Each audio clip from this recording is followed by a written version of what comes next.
From the Shack podcast is sponsored by Thermapen. Designed for chefs and loved by home cooks worldwide, Thermapen ensures perfectly cooked food every single time. With its unrivaled speed and accuracy, sleek waterproof design, and a 5-year guarantee, Thermapen is certified to perfect every roast, bake, barbecue and steak.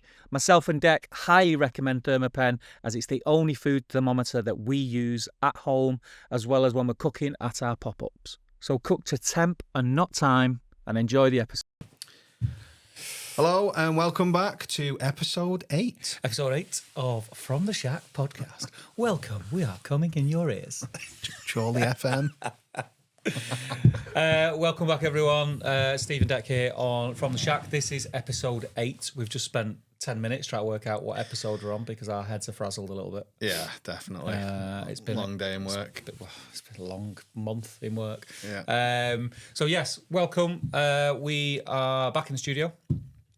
Few changes. Desk has changed, so we can kind of sit Very nice. semi-facing each other, semi-facing the camera. Yeah, that's good. Which is quite cool. This bit comes off as well. Nice. So if it just pulls off. Removable. So when next week I've got Aid coming to record some stuff in here, and then I've got a smaller table. Because you remember the table was massive. It was too big for shooting on. We couldn't get all the angles. So we've made the table smaller. I feel we've made it slightly too small, but we'll find out on Tuesday. I think this is okay. Yeah. Have you been? Yeah, good. Been doing loads of cooking. Have you been doing loads of cooking? I have been doing loads of cooking, but not home cooking. Just not home cooking. Been doing all the events and wild grills and stuff like that. So I've been barbecuing loads and hanging out with cool people. And I've been cooking loads, but just not posting. Not posting. Yeah. Yeah, I did Fields to Fork as well. Yeah. Which we'll talk about after. But we've got something pretty special. That, you had was it a birthday present off your good lady? It was a Christmas present. It was a Christmas present. So on Christmas morning she just sent it through as like a bit of an email and said, "Oh, check your emails." And it was a cooking sort of class with Thom Bateman. Could have been worse. Could have been divorce papers. Could have been. Yeah. Could have been. That's next week. That's on next week's episode.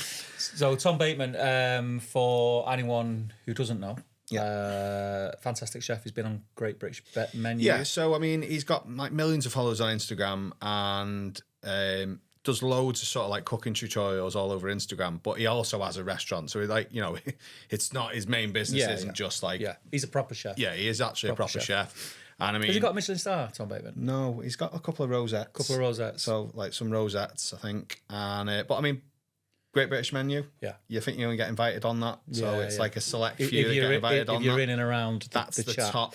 I mean, I believe that like Great British Menu is like the top one. Yeah. So if you're on that, then you're a sort of and his chef food to be. That's where I first seen him, and his food was. Right up our street. He's been on it twice, actually. He's been on Great British Menu twice. The first time, I can't remember what he did the first time. The first time he was with Tom Shepherd. Yeah. And I think Tom Shepherd went through. Yeah. And then the second time it was with, I think it was Lisa Goodwin-Allen. Yeah. What was it? No, not Lisa Goodwin-Allen. Sally Abe. It was. Ah, right, and okay. And hers went through to the banquet. Right. So I believe on the second time that he was on Great British Menu, it was the highest scoring dish that didn't actually go through. Right. So it was like that. It was a really high scoring round. It was so close. Yeah. It was like I remember watching it and this is unbelievable. Like it was really close. Like so. I went over to the Flintlock and spent a day in the kitchen. And what was it? That's what I'm going to do. I'm going to kick right off into it. About? So I mean, I'll just kick. It's probably worth saying. I've got a bit of course content. Yeah. Tom is an avid barbecuer as well. Yeah, he is. He works with Comedo Joe. I think he works with Gosney as well. Yeah. So yeah. I mean, it isn't just restaurant. He does like barbecue nights as well. And I mean, if you ever see one of the barbecue nights pop up, just get yourself booked in. I mean, he does like a 3-course meal all cooked on the barbecue, and it's something like 25 quid or something per person. It's I've done it a few times and it's been bang on. And he does like nights with like Sabrina Jida. Yeah. And like she'll do like sort of Indian style cooking and they'll do it together. So we've been on a few like sort of nights like that, which were absolutely brilliant. He did one with Tom Shepherd as well, which I didn't actually get to go because it sold out within like seconds. As you'd imagine. Yeah. So I mean, I drove to Leek. It's over in Leek, Staffordshire. Got there. To be honest, I got there a bit early, and I sort of went in, sat down. I was just talking to him, having a coffee and stuff, and waiting for the other people to arrive. Yeah. So it's really like a small class. There was 3 of us on the class. Yeah. But I mean, to be honest, I was a little bit nervous. I think I got there and I was thinking, I'm a bit starstruck, a bit nervous. Like, you know, I didn't really know what to expect, and I thought, a bit nervous here. Like, but to be fair, it just put me at ease straight away. I had a brew and talking about it and talking about what we're gonna do. We had to sign a bit of a waiver form, you know, to say like, you know, just in case you cut your finger off or you die. I think it did say something like, if you die, like, we're not responsible. so yeah, signed the waiver and then got right into the kitchen. I mean, they provide aprons and knives. I mean, I took my own. To be fair, I took my own apron, took my own knife. I mean, I'm probably a bit more comfortable with my own, with your own knives, and my own apron. To be honest, the only thing I'd say is with that, like, sort of axe murderer's leather apron. It's a little bit heavy on the neck. It's all right for a few hours barbecuing, but actually, on like after the full day wearing that, I can feel it. What does it weigh? Do you know what that weighs? I don't know. I mean, it's heavy though. It's about 10 kilo. I don't know if it's that heavy, but it's heavy. Like so, and just know if I've had it on all day, I can feel it around my neck and my shoulders getting a bit achy. Yeah. So yeah, I'll get first course then. So I mean, what it was all about the sides. Sorry, yes. I didn't say that. I really should have said that. So all about sides. He does loads of different courses, all about sauces, all about sides. He does barbecue. He does a Great British Menu one, so you can learn his Great British Menu dishes. Pizza. He's done a pizza one the other day. So there's all different ones, but I was doing all about the sides because I sometimes think they get a bit overlooked, and it can make or break a dish sides, can't it? Same with sauce. Yeah, like I want to do the sauces one as well because like. Well, I just don't think I'm good enough with sauces. As soon as you sort of start elevating your sides, because that's what most people do. They'll put all the time and effort into like the main protein or whatever. Well, and then they'll just boil the veg. Yeah, and then just like throw something in. But as soon as you start putting a bit of time into your sides, I think it just elevates your dishes massively. Yeah. Before you carry on. Go on. You're just going to check.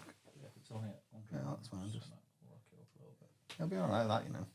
I know, but it's only warming it up, isn't it? Yeah. So, I mean, got there, into the kitchen. There was 3 sort of cooking stations set up, chopping board, knife, little induction hob. Yep. All the ingredients for that course or the 2 sort of sides that you were going to do in that sort of session, all weighed for you, ready. Yeah. Which I think was quite good actually, because you're not wasting your time weighing food and stuff like that. So it's literally all set for you. You've got all your dishes, you've got all your cutlery, everything that you're going to possibly need to cook that dish. And for his point of view, he knows that if what you do cocks up, it's your fault. Yeah, it's definitely down to the cooking. It's not down to any of the weighing or anything. Yeah. So got there, we made mayonnaise to start. Again, by hand though, not, you know, I've done mayonnaise before where you're straining it through a blender sort of thing and you're whizzing it up. But he made you do it with a whisk. With a whisk. I mean, it's quite time consuming. I'm like, for ages, just like, you know. But to be honest, do you know what? I don't know why, but like, I've never thought of just doing mayonnaise, just whisking it. I mean, probably because it takes ages. Like, I've done it, but have you done it just with a whisk? Like, by hand? I've done it, but just to say that I've done it. Like I did it. I've done it, but I've done it like whizzed it up. Yeah. That's what I mean. I've done it with a whisk, and I remember thinking, I'm not doing that again. Yeah, but I mean, it's sort of like what I quite liked was there was sort of shortcuts like that you could use, but actually you're not going to, so you don't need all the gadgets. It's just sort of basic. Yeah. So, done some mayonnaise. We then julienned a celeriac. So we took the skin off the celeriac and then julienned it. And then we mixed it in with the mayonnaise and we put some like lemon and just like some herbs and spices in to make a celeriac remoulade. Yeah. Which I thought was pretty nice. Yeah. Quite something a bit different. Yeah. You know, there was little tips where like you salt in the celeriac and then draining the water off, so you're almost getting it to soften because celeriac's quite hard, isn't it? But yeah. But then just by salting it, it actually softens it up enough. It starts the cooking process, doesn't it? Yeah. It starts to break down the... But that's it, no cooking. Just literally just putting it together. Like, so it's almost like a French coleslaw type thing, but with celeriac. Again, I like celeriac, but just don't really use it often. It did look really good. I don't really use it that often. It's not a veg I use. I do celeriac puree. You do purees, don't you? I don't do much else with it. I've not progressed to purees yet. It's not fancy enough yet. Well, now you've been to Thom I know, Bateman's, yeah. Have you seen my cooking lately? I've seen your images, my friend. Then we went on to twice baked mash. So again, they bake the mash in the oven. You pass it through like a drum sieve. You add loads of butter, and then you add loads of cheese, and then you bake it off again. I mean, it's unbelievable. I mean, like, there's simple steps as well, but there's simple steps that you to elevate your cooking and to add all this flavour in. And it's just, I don't know, like, it's just stuff I wouldn't think of at home. I mean, I quite liked it. So we do celery mash. We then reset the kitchen, so you have a quick brew. Yeah. Reset the kitchen. They just weigh everything out ready for you while you have a quick brew. You go back in. We did fried corn. Okay. With like a spiced butter. Yeah, yeah. Again, I've never had that before. Was that on the like together? Where you when you make it with the ribs, corn ribs. Yeah. I can't believe how good it was. Yeah. I've never had it before. You know. What how did you cook when you fry them? Fry them. Deep fry them. Deep fry 'em. Yeah. That's how we used to do them at Pig and Pitch. It was like 2 minutes. Yeah. Fried. So we used to do. I can't believe how good it was. We did them, and then you drain them, and then we used. Oh, what did we use? That was mega on it. The Angus and Oink Pegasus. Yeah, Joe. Put that on it, and then like ranch. Well, what we did was it was like really spiced butter, but it was like butter, paprika, garlic, cayenne, and then it were like, what else was it then? Lime juice and loads of parmesan. Yeah. I mean, mate, it was banging. Yeah. And then we did what was it now? Tempura fried courgette. Yeah. With Vadouvan curry spices. What's Vadouvan? It's French curry. It's a French curry sauce. It just tastes like curry. Or did it have different yes, vibes to it just had a bit of a different flavour, but it was curry. It was a lot of curry, but it was like it's like a. I've read about this because I've seen it on I've seen it on MasterChef or something. I've seen somebody put it on or do sort of Vadouvan curry sauce or something. Okay. But yeah, it's like a French Indian curry sauce. It's nice. I've not heard of that before. Yeah, so I mean, what I quite liked was it was teaching you about like, you know, the two different types of flours. You sort of put them in equal quantities, and then you pour in like sparkling water in. Yeah. But it wasn't like, pour this millimetre of sparkling water. Or was it rice flour and plain flour? It was baking powder and I can't remember what the other flour was. There's two flours. And then you basically just whisked in the sparkling water. Yeah. But what I liked was there was like, equal quantities of that, and then you just whisk it in until you get the consistency of double cream. Yeah. So there's not like, I quite like the idea of not having to weigh things. Yeah. And it's on a bit about eye as well. Stuff like analogies like that, just to the consistency of double cream. Everyone knows what a double cream is. Yeah. And then all you're doing is just dipping the courgette in, frying it off, and then you just add in this Vadouvan curry powder. I mean, again, I've never had that. So it's just a powder, not like a sauce. Yeah, it was like a spice mix. Yeah. It is a sauce, but obviously the sauce is made out of the spice mix. Yeah. But onto these tempura fried courgettes. I mean, again, just simple. I like courgettes. Just put nothing though. You're just slicing them up. Yeah. And then you just chucking them in a batter and then frying them off until it goes a bit golden. Yeah. I've never done courgettes. What have I done? I've done tempura veg, and I think I did like little broccoli florets, cauliflower, maybe some carrot, something. It was a long time ago. It was quite easy though. It wasn't it wasn't difficult or anything. Do you want to are you going to do some more tempura stuff? I think so. Yeah. I want to give you a little thing to try. What? Which is banging. What? Rashers of streaky bacon. Yeah. Fry them off, not so they're super crispy yet, just before they're about to go crispy. Let them cool. Dip them in your tempura batter and deep fry them. Really? Unbelievable. So good. So then, I mean, again, we did like obviously kitchen reset. We also did, not kitchen reset. We did smacked cucumber salad. Okay. He's talking about like when you actually not slice it, just bash it up, like it releases lots of flavour and stuff like that. Again, a bit of a technique. I don't know about this again. So you added like some sort of like Asian spices with that. Right. So it was almost like a cucumber salad. Yeah. And then you stop then and you add lunch. Right. And then he cooked like a steak with this. He cooked a couple of steaks. He did like this green sauce on top, which I have no idea what it was, but it was nice. And then it was almost like a pan gravy or something. Right. So it was sat on the pan gravy, steak on the top, and then this green sauce on top of the steak. Yeah. And then you got all these sides that you've just done. You got to eat them as well. Right. So obviously, but there's loads, obviously. Yeah. So you eat as much as you can, and I mean, like the mashed potato is like the flavors that you're getting from the mashed potato. But the thing is, you can't eat too much because it's so rich. Yeah. But I mean, I think that's quite good. Like, so it sort of stops you eating loads. Yeah. But it's like the mouthfuls you have. Yeah. Is like, wow. Yeah. This is like next level flavor. So yeah, obviously I'd add the food and that, and then you by the time you go back in, the kitchen's all reset again. Right. Okay. So you did quite a bit then. Yeah, well, this is the thing. That's up to lunch. This is up to lunch, and then you did cauliflower cheese. Ah, yes. So you're like roasting it off, so it's really dark and nutty brown. You're then doing the bechamel. There's a few things that they added to the bechamel, like Dijon mustard and Dijon mustard, Worcester sauce. Yeah. So again, the bechamel was almost took on a yellowy appearance almost, and then you added loads of cheese to it, and then you baked it off again with loads of cheese on top. And I mean, Could eat that now. do you know what the flavors reminded me of? It reminded me of a sausage. I don't know why. The bechamel almost got like, I don't know. I just think maybe because of the Dijon mustard and then the Dijon mustard and then the Worcester sauce. It reminded me of that sort of type of Did he flavour. make you take when you were making? Did you do it as a roux? Yeah. He made you take the butter, like brown the butter. No, he didn't really bother with that, to be honest. Because I said that, do you brown it off? He said, no, don't Okay. really bother. Because I was expecting to real brown the butter. Yeah, I was gonna say, so 'cause it does add that additional might flavour, because I did ask him. What we did do is in the milk, we added the bay leaf just to seep into the milk. But that was it, really, just in the milk. That was it, really. And again, no whisk, just with a stirrer. Yeah. Which, I mean, I thought was quite good. Like, I mean, I use more of a spatula. Yeah. I don't know whether that's more of a chefy thing, like using a spatula. Do you know, like a rubber spatula? Yeah.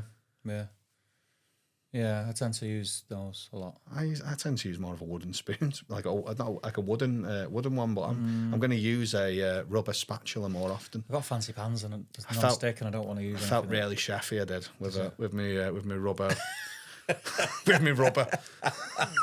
With my rubber spatula. But the thing is with them, with that silicone ones, you can get everything off the edge of the pan. Yeah. It was good. I enjoyed it. So we did that, assembled the cauliflower, got that in the oven. Done some chips, triple cup chips. Nice. So, you know. Straight from spud. Chipped them, boiled them, freezered them. First fry, freezer, second fry. Very good. Yeah. And then there was a bit of a tutorial from Thom then of béarnaise. So we did a béarnaise. So what we did was we made the triple cup chips, and then and he made the béarnaise, and then we dipped the triple cup chips in the béarnaise. Yeah. I wonder if it was the same because that's probably another thing for people who maybe don't follow him. He does tons of like awesome tutorials, like sauces part 6. Yeah, I know.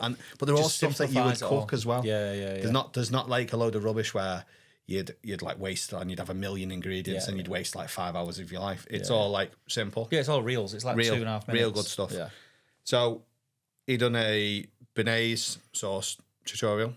So I mean, I make my own hollandaise. Yeah. So for me, the béarnaise was very, very similar to the hollandaise. I mean, again, and he talks about like the temperature. There's like a temperature if it goes over something like, I think he said 88 or something else. I'm terrible. My memory's terrible at the moment. But he tells you like the temperature. If the eggs go over a certain thing, they'll be split and you won't be able to save it. Yeah. Because I always wondered why sometimes mine would split. But actually it's because you're going over that temperature. Right. So again, as long as you make sure you're within that temp, you should be good. good. Is that the eggs cooking before you've sort of incorporated it all? before you've got it in, and before you've thickened emulsified it. Yeah. That's the word I was looking for. And I mean, he did lots of things. Like he did like a white vinegar reduction with loads of herbs and like tarragon and stuff in there, and he reduced it right down to like a quarter. Yeah, but it's stuff like that I'm not sure I would do as much at home unless I was doing like a fancy meal. Yeah. And then he added like loads of tarragon into it. Right. But yeah, it was just banging. Yeah. And then, I mean, to be honest, then you got to take all your sides home. So anything that you'd not eaten was put straight in the fridge. Right. And then I got to take it all home. So over the next 2 days, I pretty much had sides to go with everything. And I took it home to my kids. My daughter was like, "This is the best mash I've ever had in my life, Dad." She's like, "This is just unbelievable." Have to do a video. To do a reel, I have to, won't I? I have to. But yeah, it's it wasn't like ridiculously technical. It was just really good stuff that you would use.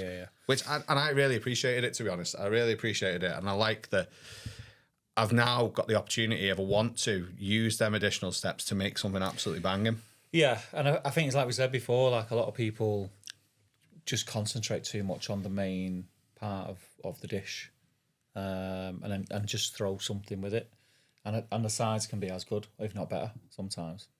And I think that's the difference between restaurant food and home food. Yeah. I think in the restaurant, every single, whether it's a side, whether it's a main, whatever it is, as much effort and time goes into it. Well, you're doing as many steps as you can to build more flavour into it. Yeah. And like I would say, if I was going to do a cauliflower cheese at home, I would probably just boil the florets and then make a roux. Yeah. I wouldn't be adding mustard, or I wouldn't be adding mustard sauce. Yeah, But now, actually thinking about it, them steps aren't that much difficult. Same with the mash, roasting your mash in the oven. If you've got the oven on and you've got like a roasting joint in there, why not just stick the florets in there? Why not just stick why not just stick the spuds in there? I've done it for a while, but again, not because, I'm going to do this, I'm special. I learned that from Chris. Why not do that? And he's a chef, and I was like, I didn't even think to do it. That's what I mean. It's just like once, and as I said, you're inside that environment. You're in his kitchen. You're in his kitchen from, I think it's like 10 till 4:30. So it's a proper good day. Yeah, long day. I mean, I think it was it's £200 for the sort of class, but I think 200 quid's worth it. Like, and you're eating as well. You're getting a meal that is pretty much that's the thing. You're handheld by an award-winning chef, and he is an awesome chef. Yeah. So that's class. I was pretty jealous that you were going, and I wasn't going. It was really good, mate. Yeah. Honestly, I really enjoyed it. I remember a little bit nervous at the start, but actually I thought I just got into it. It was banging. Really good. I remember him posting them out on socials that he was doing them. Or I think I sent you one. Sure, I sent you one. Was it maybe? And I was like, oh, that looks ace. But then for whatever reason, I don't know, I've just forgot about it or was busy. But no, it looked class. I'll keep an eye out for his future ones. He's doing some future ones in June. So. If he's tuning in, hashtag Thom Bateman, give him a tag. I mean, that's the kind of stuff. Yeah, we'll stick it up on the screen. Yeah. I mean that. Yeah, it looks ace. It's like a salsa verde or something. You can tell how good the mash is. Yeah. If he's listening, meet up 2027. Let's do something. Let's talk, Tom. Yeah, it looks great. I did say that to him. I said to him, you need to speak to my mate Steve. Get down to Millington. We'd love to have him. I mean, yeah, big fan. Be great to have him. But he's actually a nice person as well. Like. Yeah, he comes across. He wasn't like horrible or anything. He was actually really nice. He just comes across dead down to earth and like proper chill about most things. And I think he's the way he speaks about it as well makes it sound achievable. Like in his reels when he's doing them videos, he makes it look that easy, doesn't he? Yeah, it's just like just do this. Every reel I see, I just want to like think I can just do that. I'm gonna do that. Yeah. No, it is really good. And also, it's made me think about my plating a little bit more. Like, a little bit, like maybe. Yeah. I think that just comes, doesn't it? Maybe you'll see me with the tweezers out a little bit more. I've seen. I've noticed it. Like, I've noticed it since that class. Just go on one class. I can start using the tweezer jokes now. So you'd recommend? Definitely, yeah. Definitely. Keep an eye on his socials. Go give him a follow. And tag him with From the Shop podcast that we've been bigging him up. Yeah. So come on then. What have you been doing? This episode is brought to you in part by Alfresco Chapel, a proper barbecue showroom up north. They're the go-to stockists for all your grills, smokers and pizza ovens. They've got everything from rubs, sauces, fuels, woods, coolers, butcher's paper, you name it, they've got it. They've even got pizza dough, craft ales and frozen meats now as well. Whether you're deep into outdoor cooking or just getting started, it's well worth a visit. Head down to Market Street in Adlington or follow at Alfresco Chapel on Instagram and go and visit the showroom. You will not regret it. Big thanks to the guys for supporting the show. Now let's get into it. Busy month. This is our spring batch of wild grills here at the farm, and we've got another couple of things as well. But we had the cookout. We had loads of wild grills, corporate ones and public ones. Yep. We're doing a game and flame on Friday, which is a game version of the wild grill. But in between that, I was able to squeeze in. Was it last week or the week before? I think it was the week before. I was asked. Kind of blew me away a little bit, really. Rubbing shoulders with the stars. Rubbing shoulders with the stars. I was asked to do two things at Fields to Fork, which is an event that we spoke about on the podcast before at White Bottom Farm. And Alex, one of the organisers, he's coming and helping us out at Meetup, doing a little bit of hosting on our stage. And yeah, he very kindly said, look, do you want to come and do something at Fields to Fork? And I was like, yeah, cool. And I thought it was just going to be like, I don't know, like a little demo or something. And it was getting closer and closer to the time. And he'd not said exactly what he wanted me to do. And I literally had to message him and go, Alex, like, I was all over their socials, like with a picture of James Martin and a picture of me and, Adam Byatt's name and then my name. And I was like, what is going on here? What is going on here? And I was like, I messaged him, I was like, Alex, like, what am I doing? Because we've got events on at our farm this weekend, so I need to know if I need to get cover or, what day am I in, just Sunday? And he's like, oh, no. I want you to do some hosting and a demo. And I was like, hosting? What do you mean? He's like, yeah, I want you to host one of the main stage. He said, I'll send you some details. So anyway, he sent me over who was going to be hosting it. It was Josh Angus, who I'd heard of, because that's what I was worried about. There was going to be someone that I didn't know about him. And I'd heard of him, but I didn't know a lot about him. Did you have to do your research on? Yeah, so I get a newsletter from Staff Canteen. I don't know if you follow that. I think it was a podcast, and then they do a newsletter, and it's kind of I don't read it as much as I used to. When I was like working in restaurants and stuff like that. When you were in that world. Biz. Yeah, I wanted to know what was going on. So and anyway, I'd read about him there, and he's the chef director at a restaurant called Hyde in London, and he's like got 50 like Michelin. I mean, I'm in London tomorrow. Can you message him? Yeah, Give him a message. Well, the thing is, I cracked a joke because I was like, I might get a free meal here. And he's like, yeah, drop me a message when you're in London. I was like, sweet. It's disappointing that he said just you, like. But it's very, it's very, very well known.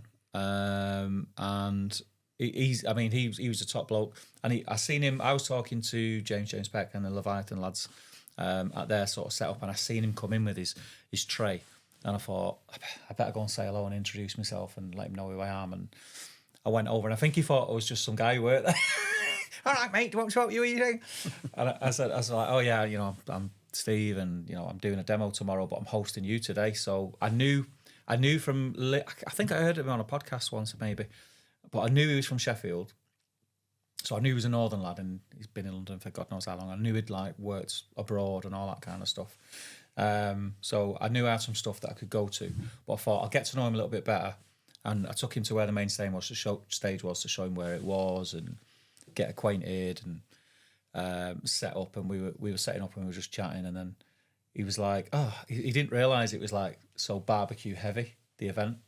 I think his agent has booked it and he's looked at it, Fields to Fork, seen all the other names. I thought, yeah, it's just a food demo. So like he was like, I'm going to cook on. It was a big Leviathan fire. There's me telling this Michelin starred chef, don't worry, mate, I got you. I'll look after you, you're all right. But I mean, no, I joke around. I felt out of my depth, like just even being on the same stage. I was just in my head. It's the first time in ages I've got nervous, like speaking in front of people, but I did get nervous. And like, I just kept, what are you doing? Don't say something stupid, do you know what I mean? So I was there, and he made his dish was, well, he made two dishes. It was one dish, but with two different sauces. So it was like two dishes, and it was delicious. I was going to say phenomenal, but I'm fighting it. It was delicious. So he did dumplings from scratch with a dough. When he said he was doing dumplings, I in my head I'd like the Chinese dumplings, like the folded. What things. Is he doing? Ones like the ones that sit in. It was like suet dumplings, but he'd made it out of like some posh Italian thing. He brought all his own ingredients. So he had pickled garlic stems, which looked terrible but tasted delicious. He had all different I've seen them before. Seasonal veg, all the different parts of the garlic. So you had the pickled garlic stems, you had garlic flowers. It's all about using all the ingredients. All seasonal ingredients from near where he was. And then apparently, which he showed me, which I thought were capers. Oh, they're the little buds. Yeah, I've seen them. Yeah, I've seen them. And they were like really nice as well. But they added like a garlicky flavour, but it wasn't overpowering garlic. So he did one like pesto using garlic. So made his own garlic pesto. Was this wild garlic? Yeah, wild garlic, all from scratch. That was one of his sauces. That was mega. That was like just proper punchy. And then the other one was like a creamy cheese sauce, and that was like really indulgent. And so he did 2 different plates. I'm making them sound really simple, like there was loads to it. So he cooked everything from scratch. It was really impressive to see. And then like obviously like chefed them up. So when he plated them up, like all the different like. Did he have a pair of tweezers? No, but he had one of them little things. You know, the little. There's like a little pin on it with a plastic handle, where he was just like testing things and like putting it to his lip for the temperature. Because we were trying to boil water. We were trying to boil water on the thing, and there was a probe there, and I kept doing it, and he's like, "What are you doing?" I said, "I'm getting the water to boiling temp," and he's like, "I don't even know what boiling temp is. This is a Michelin Star chef." I was like, "It's 100 degrees," and he just went, "I don't know. I just stick that in and put it on my lip, and I know when it's boiling." I was like, "Oh." That's all. But yeah, he plated them up, and then like they had all like the fancy things like the little garlic flowers and pea shoots, and then he got this truffle out and put like he started to put truffle on the cheesy creamy one, right? And he just didn't stop. There was that much truffle over the top of it, you couldn't see past the truffle. It's quite overpowering truffle. Yeah, I'm not keen on it, but I tasted it and it was good. Yeah, so it depends what it is for me. It was really good. It was an eye opener for me. That like I felt quite pleased with myself because I was cacking it, thinking they've got the wrong guy here. They've got the wrong guy. But you know, I was just chatting. I got a few laughs off the crowd and stuff like that. Like I was saying, like you know, the question everyone wants to know from you, mate. They've come here to see you come up from London, but you're a Sheffield boy. Is it Blades or Owls? What was the answer? Owls. Really? He's a Wednesday fan, yeah. I bet that was because they've just been relegated. I know, he'd be in a bad mood. But yeah, it's funny. And the thing is, as well, what was really nice, I dropped him a message on Instagram, just saying, "Oh, you know, thanks for, you know, helping me with intro. I was cacking myself. Like, I really had fun, and it was great to watch your work." And I didn't think I was going to get a reply because, you know, when you message someone on Instagram that you're not friends with, it doesn't go in their inbox. It goes to like requests. But like straight away, like started following me, message back. Yeah, it was fantastic. I had a really great time. Couldn't have done it without you, all that kind of stuff. When you're in London, give me a shout. And I was like, "Oh, brilliant!" Yeah, good. He was a top guy, really top guy. So he wasn't horrible then. No, he was sound. Because that was another thing I was thinking. When the night before, like I did Google him and like because I knew a couple of bits, but I didn't know enough to hold a conversation with him. So I was like Googling a few things, and it was saying, you know, he's got like 50 chefs underneath him. And he's traveling the world doing this, that, and the other. And I'm thinking he's just gonna think I'm a dickhead. He's just gonna think, who is this guy? Like, what is this guy on about? But he was sound. He was proper all right. And then that night, I come back here to the farm and did the PM session for the Wild Grill. So I got up at 5:30 that morning. Yeah. Got there early to make sure I was all ready and everything like that, and walked around the site. And then come in and worked till like 10 o'clock. And then went home. Knackered. I was knackered.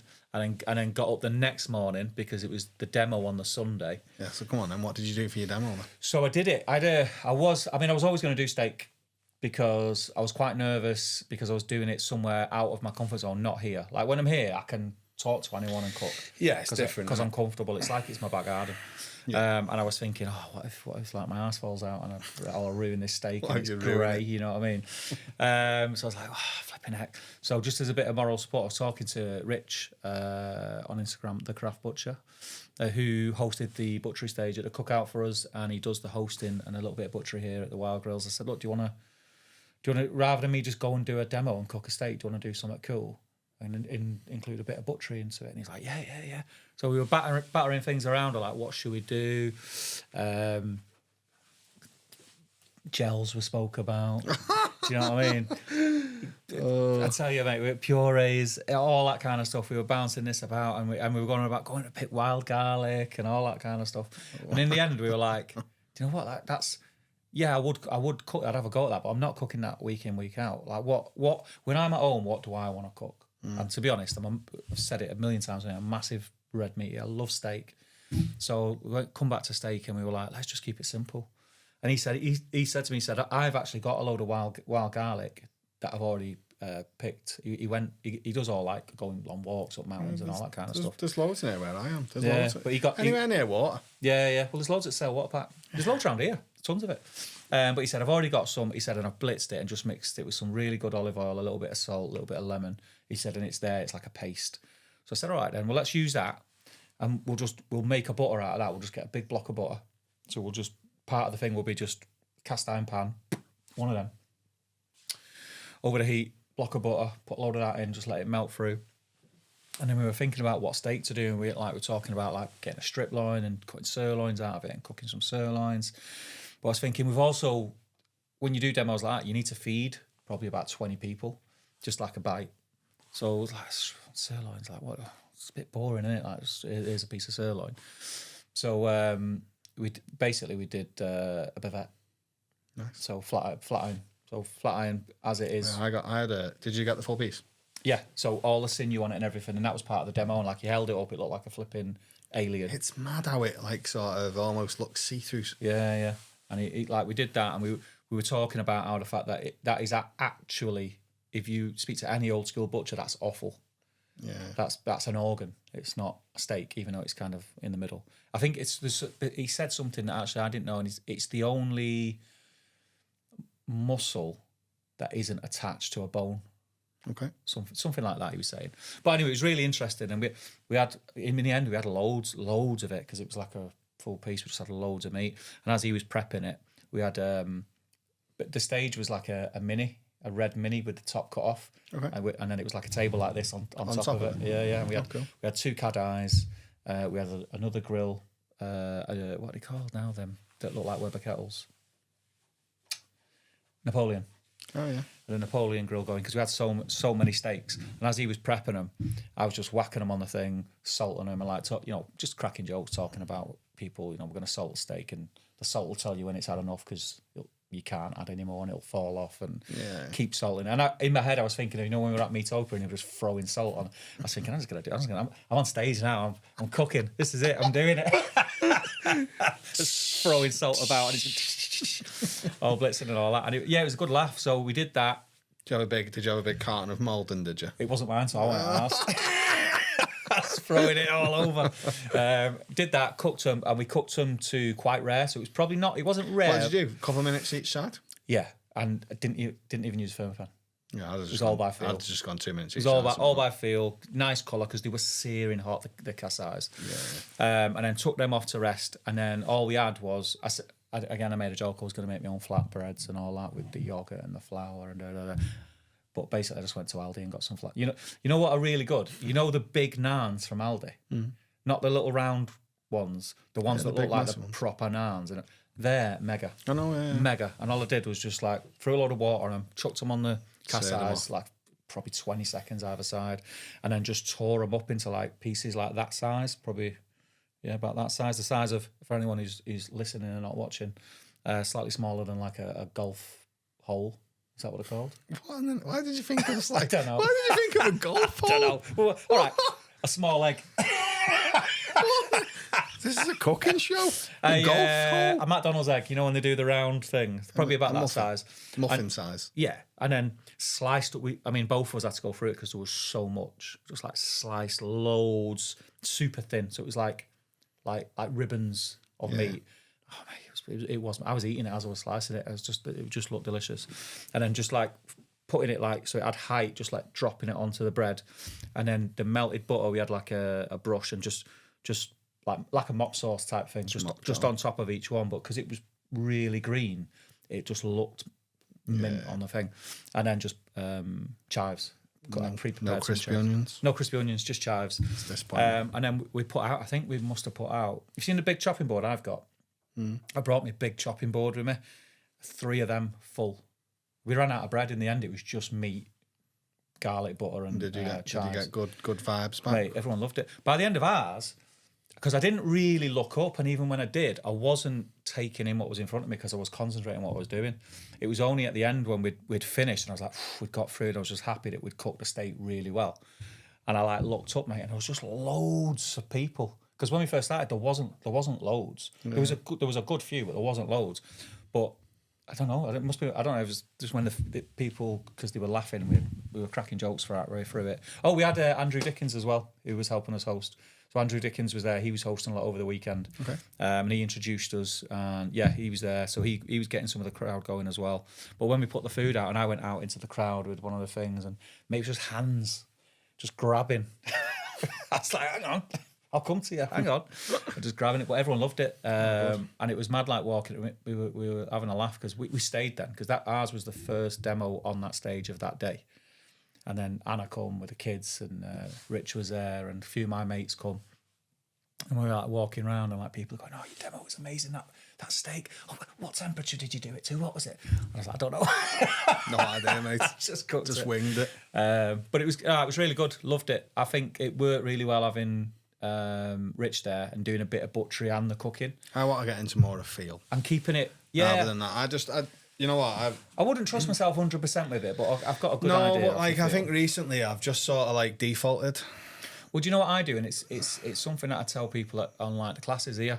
Have a thermo pen or a probe it so you know what the temperature is and see how that feels. And eventually you'll get used to how that feels. Another test is if you got raw meat and you press it, it stays indented. If you overcook meat, it doesn't even give.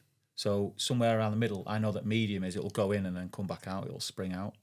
But again, it's just things I'm fairly good with that now. I can do it. I don't believe all that stuff about feeling your finger because my hand's going to feel different than your hand. And, do you know what I mean? Like it's just different. But no, it was a really good experience. Yeah, I'm glad that I made the decision to bring Rich. Rich is great with the people as well and confident and knows what he's doing. So it went really well, and it was received really well, which was nice. But I think we've got a few other gigs lined up this summer. Me and Rich, so I'll announce more as when we've signed on the dotted line. But that's quite interesting. Sounds good. But yeah, I mean, you're not going to go and do Meetopia, are you? Or something? No, not there yet. All right. But Fields to Fork was great. It was in Stockport for anyone that doesn't know. 2-day festival, loads of big names there. Yeah, I mean, the ethos is Adam Byatt, James Martin, Sally Abbey. Is it Sally Abe? Sally Abe. I would say Abbey. Sally Abbey. I don't know. I might be saying it wrong, by the way. Kirk Howarth, like more than I can remember. But I highly urge people to go and check it out. The good thing about that is for us, obviously, I'm involved with Meetup. It kind of feels like Fields to Fork kicks off early on in the season, the festival season, and then we're kind of the back end. Yeah. And we're both up north and like doing similar things but different enough. Yeah. But yeah, big shout out to Alex and the White Bottom Farm team for having us, and yeah, we'd love to do it again, and yeah, we'll see what happens. But yeah, it was great. Had a barrel of laughs doing it. It was really good, really good. There was ideas. He asked about doing something on stage, just hosting, and I was like, I'll do whatever, and yeah, I didn't think that was going to be. I didn't think I was going to end up doing both. But yeah, no, it was good, man. It was good. I'll do it again. Yeah, I enjoyed it. It was good to meet all the different chefs and have a chat with them. And, get my selfies. Seen a few. James Martin's demo. He did like 7 courses in his demo. See him doing all that spun sugar and everything. Yeah. That looked outrageous. The tent was like, you couldn't get into the tent. There was that many people in there. Like he definitely like drew the crowd. Yeah. I'm not taking anything away from any of the other chefs, but James Martin, that's kind of his bread and butter. He knows what he's doing. And he absolutely smashed it. So get yourself to meet up next year, mate. Yeah, if you're listening, James. Yeah, if you're listening. This year is flying by. Yep.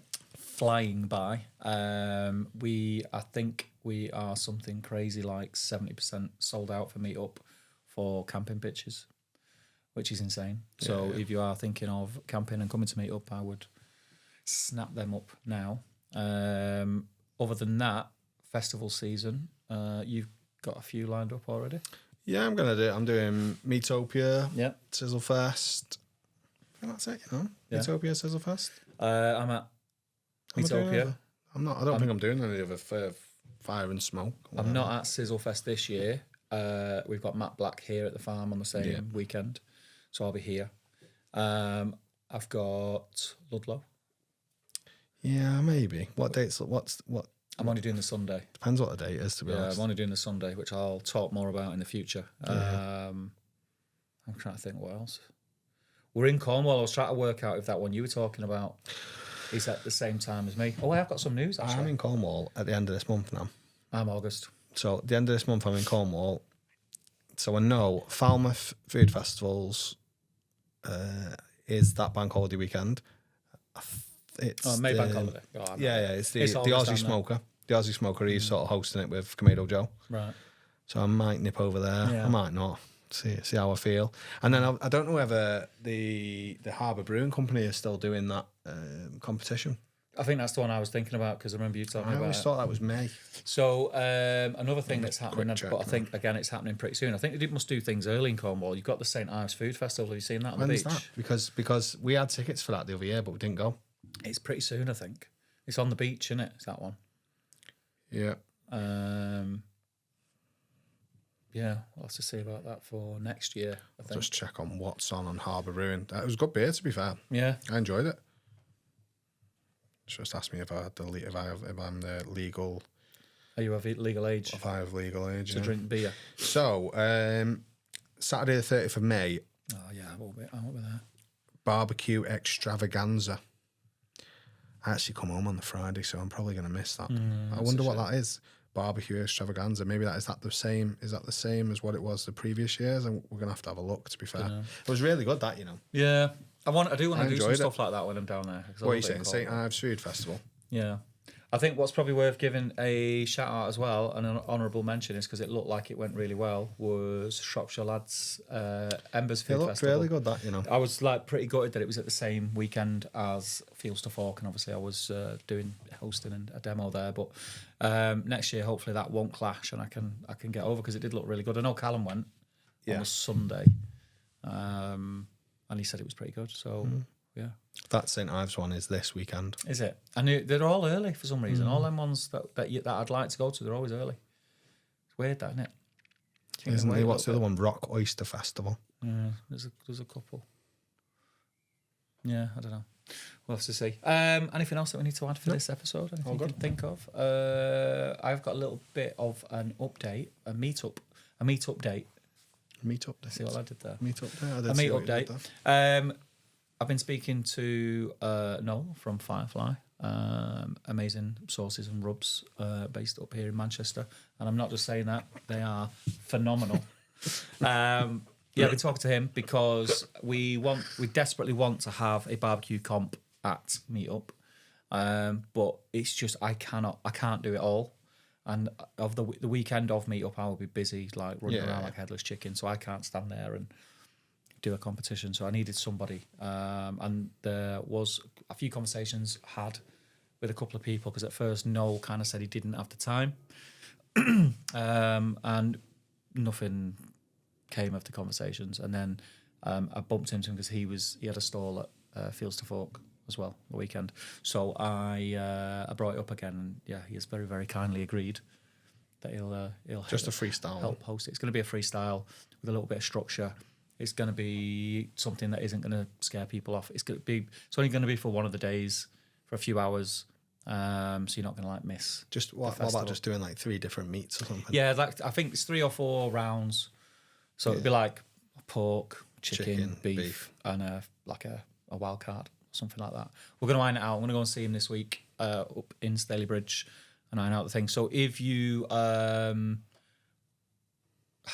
if you're part of a barbecue team or you've got a group of friends who think, you know what, you don't want to go in for one of the KCBS, the 2 heavy ones, what's a big financial outlay, and you just want have a bit of a laugh with it, then this is the one for you. And you never know, it might start you off on a path of a barbecue team.